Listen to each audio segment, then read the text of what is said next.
We'll figure it out later. There's some nice smudges and smears and dents on the back of my car. Oh well, but I'm okay. And that's all that matters.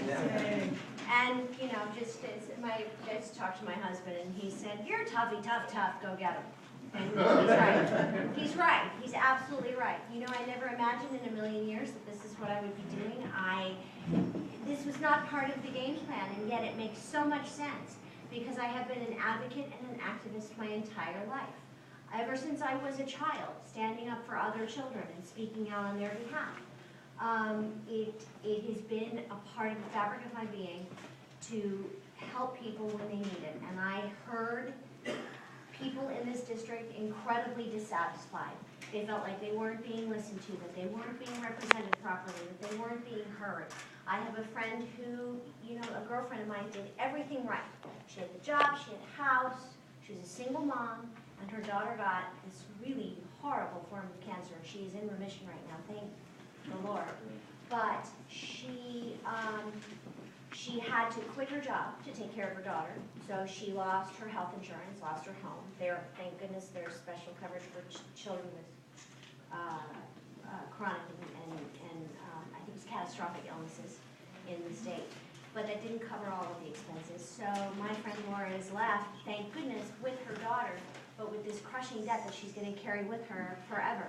And I don't understand that. She did everything right, and yet she's going to struggle for the rest of her life. So it's people like that. It's people like my friends Kim and Matt, who own a small business in Howell, who I want their business to flourish. I want them to be able to have a sense of pride about being small business owners and to have the support that they need. I have friends who are teachers here who are incredibly unhappy with the cuts to education. And so I am here to help right those wrongs. If I had to pare it down to 3 issues, the 3 biggest issues I think that are closest to my heart, and on Equal Pay Day, of course, women's issues and equal pay for equal work. We got to do it now. It's time. 50% of the workforce is women. In the state of Michigan, women make 70 cents for every dollar men make. It is unfair, and it's not even an issue. It's not about rights. It's about the economy. If we raise this wage for women, they're going to pump that money back into the economy and support the businesses locally and become the economic drivers that we all know we are. A lot of women carry and hold the purse strings in the home. They make a lot of decisions on where the discretionary money is spent. So let's let them have the discretionary money to spend in our state. Non-discretionary money. Thank you.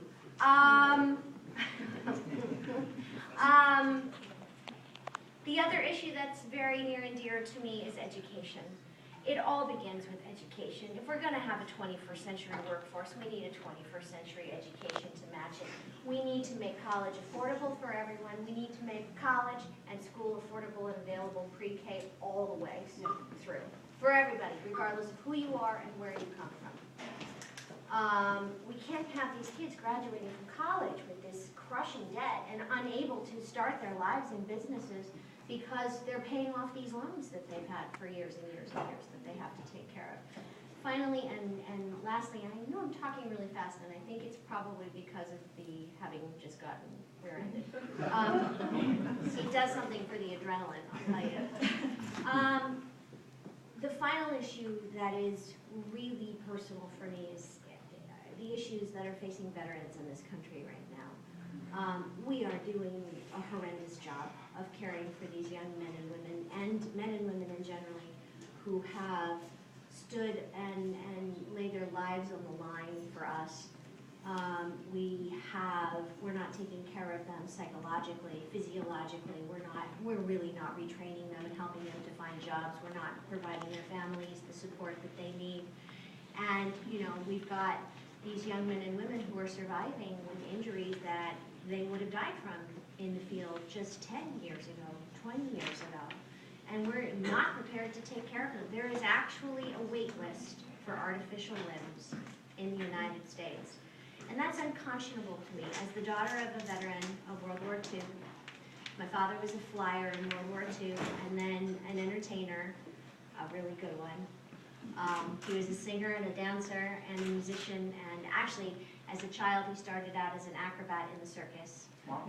So the performer part is definitely in there. My father, after the war, after World War II was over, he became an entertainer. And then when Vietnam happened, he joined the USO and went over and entertained then, and came back. And in '75, he had a stroke. And it was a really bad stroke. It was a very debilitating stroke, and it left part of his body paralyzed and also in this uncontrolled pain. And for a year, my father said to the people at the VA where he was being cared for, I want to die. I'm going to kill myself. If I could jump off a building, I would. If I could do that, I'm going. And he repeatedly said it, and no one did anything. And when I was 11, my father shot himself. Sorry. Stupid car accident just now. I can usually get through that a little better. Anyway, I do not want to see other children have to go through what I went through. It's not fair. The suicide rate among veterans today is the highest it's ever been. We need to do a better job. We are failing in that area. But we are well on our way in many other ways, and I think that this is a time of extraordinary hope and opportunity. I see the potential, whether it doesn't matter who you are supporting, but there is the potential that there may be the first female president of the United States of America for real, for the first time ever.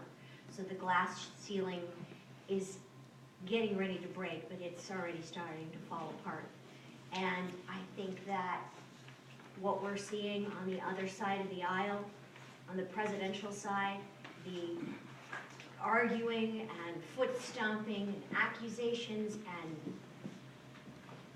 wild behavior kind of reminds me of when my 4 sons would fight when they were like 6. It paints a picture of just how different we are as a party. And I know that no matter who the nominee is, we have a base that is so excited and so full of hope. There are young people on the university campuses all over the United States, but at Michigan State, they are ready to go like I've never seen it. And I was out during the last cycle. So I think we're going to see something extraordinary this election cycle, and I am blessed and honored that I might get to be a part of that. I thank you again so much for having me here. I'm thrilled to be here, and I would love to answer any questions you might have. Would you tell us your name loud and clear and what office you're running for? Oh, yes, ma'am. My name is Melissa Gilbert, and I'm running for the U.S. House of Representatives in the 8th District. In Michigan. In Michigan, oh yes, in here. Where I live. You came to the debate at overtime. I may have. Does anybody else have any questions? Yes. I actually have a couple. When you served in any other elected offices, and who are your heroes and mentors? Thank you. I failed to mention that. I was the president of Screen Actors Guild, which is the union of performers across the country, hundreds of thousands of them. And at the same time I was the president of Screen Actors Guild, I was also on the executive council of the AFL-CIO. So my leadership teeth, I guess you could say, were cut on labor. That's where I started. And I'm sorry, what was your second question? Who are your heroes and mentors? My mentor at the moment through this process is Debbie Stabenow. She has been, this was her district, so she has, her heart is in this one. And she has worked very hard with me, beside me. We've met on a private level, a personal level, and talked about how life is going to change, and then also in a very strategic way. She's been an incredible help. Outside of Debbie Stabenow, my other personal hero is Patty Duke, who is a dear friend and mentor of mine that just passed away almost 2 weeks ago. Yes. Yeah, hi. Thanks for coming. I'd like to introduce you to your Republican tracker right here. He's, hi. that's what he's doing. We're tracking you for the Republican Party, I suppose. Also want to make a quick statement. If you live in the 8th District and you haven't signed a nominating petition Could you turn that for off, Melissa please? Gilbert, I I have thought one this right was a here. public event. And, It is. How come you're so please, if you recording haven't it? signed- Have you signed one yet? Because Terry? it's a public event. Well, that makes good sense to me. Mhm. Okay. My granddaughter who lives in Maine now teaches. Forget to give this to you. Sorry? Thanks so much, okay. thanks so much. Dedicated. Thanks for me. Yes, You know, two friends of mine are to you. And the first one says, that's Laura Ingalls Wilder. that is, that's, Is that true? that's the name of the character I played on a television series when I was a kid. Yeah, yeah. Yeah, she was a And they said teacher. they used to call you Ethnic. Some still do. And then the other person had a question. Yes. He wanted to know what you think of Donald Trump. And the other person said, she has some text things. Oh, do you want to sign these? So Oh, those, you have a lot. Let's tackle tax things from the past. Because it comes up a lot. It seems to be a tactic. What are that you, a my opponent linebacker? likes to use all the time to deflect his own It's a public meeting, I can stand wherever I please. I'm happy to do that, to talk about that. I hit a perfect storm, in my life several years ago. Are you Donald Trump or something? Divorced. Let him record it. Was divorced. I sold a house during the recession and housing market crash. Broke my back and couldn't work for a while. I was dealing with salary compression as an actor, so I was a single mother. And all of a sudden, everything just sort of collapsed. And I saw it coming, so I reached out to the IRS and we worked out a payment plan. That's that. And Donald Trump is orange.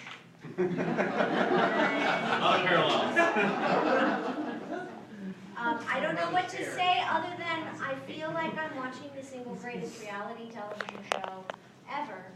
I do know that he's not too awfully popular in his district.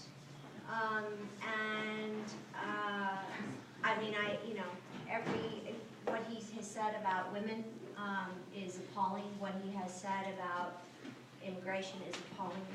His taxing, he's just appalling, is pretty much the word I would use. Any last quick questions? I was going to ask about the latest missive I got from the latest mic that we have was about your quote on Roman Polanski's situation, and he was saying that you said in 2009 that it's a different situation if a child's being molested when a parent is with her. Do you remember that? Parent was on you. And I immediately thought of human trafficking, that, you know, it's different when it's human trafficking, but, do you remember that at all? I have actually reviewed that clip, and I do know what happened that day, and you have to understand that the format of that show is really, it's everybody talking over one another. There's a lot of debate, and I got kind of caught up in the debate. And I said something that I didn't necessarily mean, but I absolutely believe, without a question, that what Roman Polanski did is abhorrent, and that he should definitely be brought to justice, without question. And I've been an advocate for abused children since I was a child myself. I've been speaking out against abusers for decades now, so I just, you know, it's disgusting. Oh, did you have a chance to say something about it back to us? Thank you. Thank you. Last question? Hi, how would you characterize your district? How would I characterize my district? You know, it's so interesting. Gerrymandered to start, maybe? I was actually, you know, I have a different feeling for it. I feel it's an incredibly, it's not even so much the district as it is the people of Michigan. Becoming a part of the fabric of this community has been one of the great blessings of my life. And, you know, I never had a sense of community anywhere else that I lived in the world. And so coming here and being so welcomed and supported and feeling that sense of neighborliness and understanding, and I find people here to be very passionate about what they believe. And all I can tell you is that the first thing I think is home. That's the first word that comes to mind. Gerrymandering. But winnable. Definitely winnable. Well, thanks so much for coming out today. We definitely are.